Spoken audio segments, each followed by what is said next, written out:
Welcome back to Houston Newsmakers, and good morning to Mark Yancey, Republican candidate for the U.S. Senate, and that seat's currently held by John Cornyn.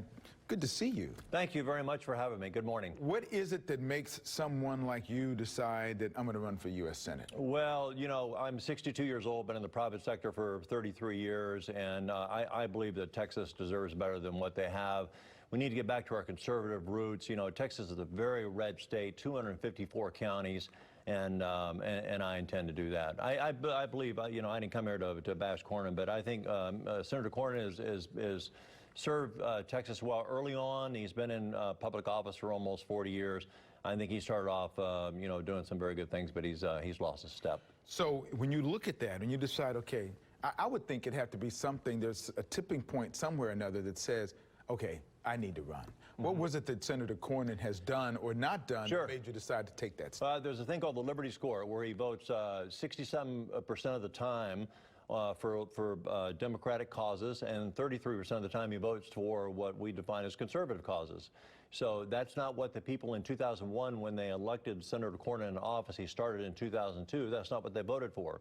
So I'm not a, you know, just to be clear, I'm a person that likes to bring people together. I don't point my finger at Democrats and say they're wrong and bifurcate them down the middle and say that, you know, you're wrong Democrat and you're wrong Republican. You know, we all have good ideas. We all have to talk, right? But Senator Cornyn has over the years demonstrated. This is not my poll, by the way. This is Liberty Score. Any of your viewers can pull this up and look at this. And so he's moving along. Any spending bill that comes along in the last, particularly in the last 10 years, without even knowing what he's voting for, he rubber stamps it and pushes it on there. We've got $24 trillion in national debt. He just rubber stamps it and stacks up debt. Well, now that brings me to what's going on at the top of the administration, which is responsible for kind of turning out some of these bills. They want the money and that sort of thing. So what are your thoughts about the leadership in that regard, President Trump? Would you be more of a help to him than you think than Cornyn has been? I mean, what kind of supporter are you of his policies? Well, again, I didn't come here to bash Cornyn, but Cornyn has a very clever way of indicating that he's a supporter of Trump, and he's really not. He has a very clever way of indicating he's a supporter of the wall, and he's really not. Look, the issue with the budget, the situation we have today, is that we're going to spend in this fiscal year close to $1 trillion on military. So our budget is so archaic. There's no developed country in the world that would emulate our budget. It's divided into two pieces: the mandatory piece and the discretionary piece. The discretionary piece, the biggest component, is military. This year, President Trump will spend almost $1 trillion. That number has generally been about $700 billion. With the exception of the Cold War with Reagan and the Reagan administration, where we had an arms race. So you know that's blowing our. That's why we're running $1 trillion deficits. So, but Republicans have kind of been in lockstep with the president on that kind of stuff, have they not? And then if that's the case, then would that kind of fly in the face of, you're saying if you're not voting with Republicans, maybe that's not a good thing. But in this case, that used to be a Republican standpoint. You know, we're not going to, the budget is not going to be the deficit. That used to be a Republican stronghold. Now it's not. What can you do to change that? If you look at total expenditures, to keep the math simple, let's say it's $5 trillion on an annual basis. Right.